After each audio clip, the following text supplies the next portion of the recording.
Welcome back to our Canon EOS VR System Masterclass. In the last video, we talked about pre-production basics, and today we're going to talk about production. Production of immersive films is a lot like production of any other video. You need talent, and production design, and lighting, and sound. Hopefully you took the time in pre-production to think about all of those creative aspects and how you are going to adapt them for VR filmmaking. This video is going to focus on some of the technical requirements, such as your camera settings, the lighting, and movement. The Canon EOS VR system gives you a lot of options. So today we're going to focus on the Canon EOS R5 Mark II and the Canon EOS R50V camera bodies, along with the 3 different lenses that comprise the Canon EOS VR system. Timestamps are here in case you want to skip ahead. And with that, let's get started.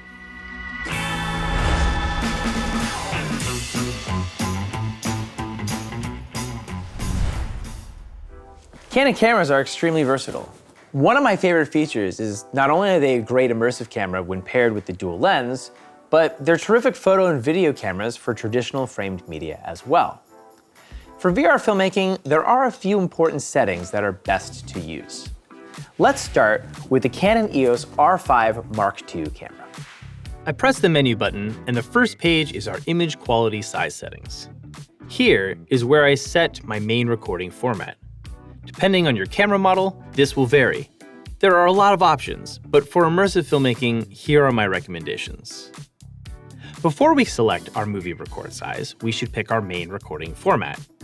If you are just getting started, selecting XF HEVC S YCC 422 10-bit will be quicker and easier to work with. Now, heading back over to the movie record size, we'll change the resolution to 8KD, and you'll notice that we can't capture at 5994p, so we'll make sure we have selected 2997p. This is still fine for immersive films that don't have much movement, such as sit-down interviews, and generates half the frames to work with in post-production, saving some valuable time. Finally, I will change LGOP to Intra, which maximizes my bitrate. Note, you will want to be using fast CF Express Type B media for immersive filmmaking. For high quality, but requiring the most work in post-production, let's head back to main recording format and change it to RAW. Now, back in movie record size, we want to select RAW so we have the maximum flexibility in post-production, 5994 so our motion will be smoother and more comfortable in a VR headset, and light RAW. The data rate is very high. You'll have the maximum resolution, dynamic range, and most flexibility in post-production. I'll head next to page 4 and select a custom picture profile C2, which is for Canon Log 2. Choosing Canon Log 2 will give us the best dynamic range, but we select it knowing that we will be doing some color grading in post. If you want to get a nice looking image without a lot of post-production effort, I would suggest picking C1, which is for Canon 709.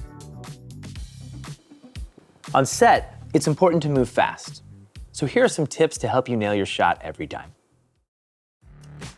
It's important that immersive cameras are level, especially on the roll, because they can otherwise cause stereoscopic 3D comfort issues for audiences. I can tap the info button a few times until I see my tilt and roll settings to check if I'm level. I also have the magnification turned on for both my LCD and viewfinder. This helps when focusing the lens, and yes, you do have to focus the lenses, both of them. I hit the magnification button and then tap the info button to check both sides. My tip here is to focus by opening up to the maximum aperture f2.8 and using a focus chart about 10 feet or 3 meters away from the camera. Start with the left lens. Get the image tack sharp and then tap the info button to switch to the other lens. Use a small flathead screwdriver or hex key to adjust the right lens here.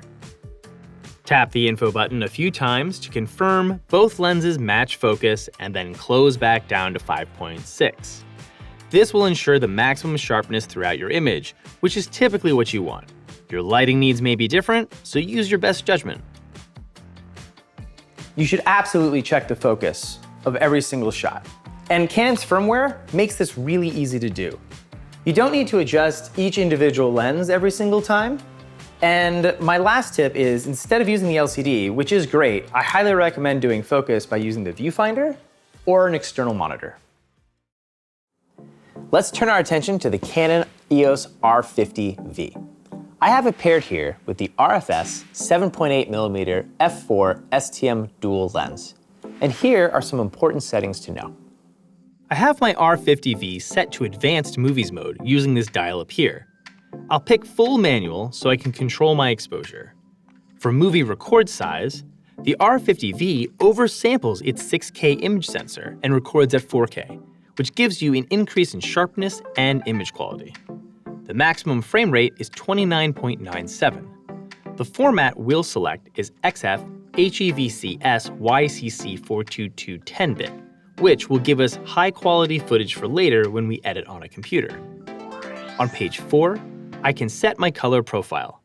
I will select C2, Canon Log 3, as I plan to color grade the footage in post-production later. Again, if you are just starting, Canon 709 looks great. Next, I'll head over to page 9 and select Shooting Info Display. I scroll down to 3D cropping frame.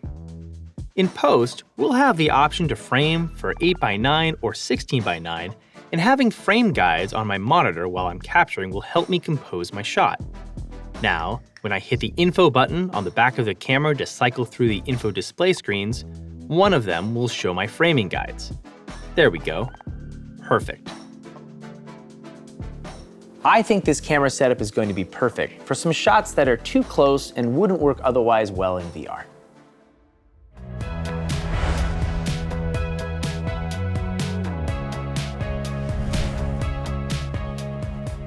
When filming with the RF 5.2mm dual fisheye lens, it sees 190 degrees, including straight down, which means it'll often see my tripod. So to avoid me having to paint out the tripod in post-production using visual effects, I like to use a tripod extension arm like this to get it out over there. One of the reasons I like using a tripod is that it does keep my camera stable, and I don't have any unwanted movement which could distract my audience during the shot. After all, I want them to look around and see my scene. In non-immersive media, we're really used to being able to zoom in, crop, and reframe. In immersive, when your viewer is watching your video, their head is where this camera is. So we need to think critically about not only where the best place is for the camera to be in the room, but also what our subject distance and camera height will be. These are 3 things you cannot adjust in post. A tip I use often is to put my head where I want the camera to be and look around. This is actually a far more accurate way to understand what you are capturing and how your audience will experience your content, as looking at the fisheye on the monitor is something that only you and maybe your editor will probably ever see. Now, let's turn to another topic in production: lighting.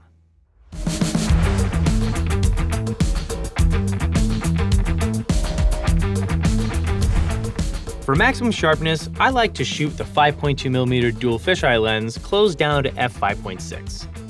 I'm also capturing at 59.94 frames per second. This means that we often need a bit more light than you might be used to. It's important to get a healthy exposure if you want to maximize your image quality. But how do we light without seeing lights in the shot? Well, to give you some ideas, I'll show you my technique, but I'm sure you'll come up with your own that fits your production. Here, I've got a large, bright, soft source acting as a key for my talent to the left. I put this light here because there's a natural window that can be seen in my shot, and this light will help reinforce the idea that the kitchen is lit by natural light. In our frame, we can also see some top lights on the island. I've replaced these bulbs with higher wattage bulbs. I've also put a large top light source coming from just behind the camera that will help add fill to the top lights. My cinema lights placed just out of frame are being motivated by practical lights filling the scene. This helps raise the light level and gives me control over the look and feel of my set. The 180-degree format is really large, and this means that there is a lot more of the world that you have to consider when lighting. You need to think about shadows, changing light, and potential flares, which can be uncomfortable to watch in stereoscopic 3D. But with good planning, you can create beautiful cinematic work that completely envelops your audience in the story. here's the light plot for our scene.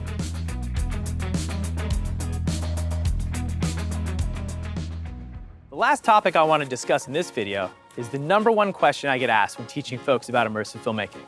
And that is, how do I move the camera? Moving the camera can add a lot of production value to your story. But if you don't do it with care and intention, you can make people feel sick.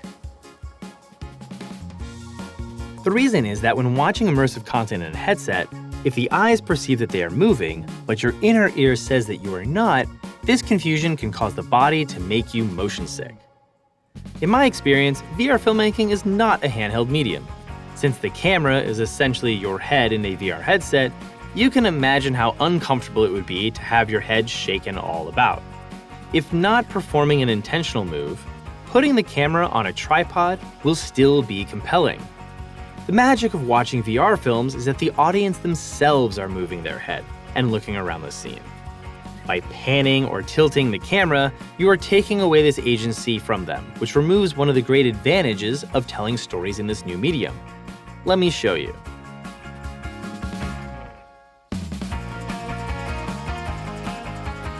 Panning like this during a shot takes away the audience agency, and most people find this uncomfortable.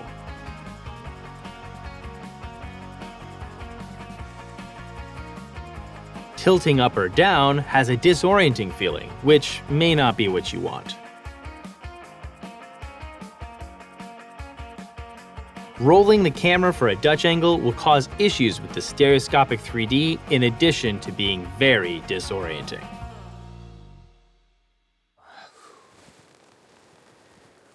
Hopefully, this test footage will show you why you need to be careful with your camera. Look, everybody has a different tolerance for motion sickness, but your job as a filmmaker is to balance those intense shots with the shots that allow your audience to settle back in. Too many intense shots in a row, and you run the risk of your audience leaving and never coming back. So when in doubt, go slow and allow your audience to enjoy the beautiful world that you're creating for them.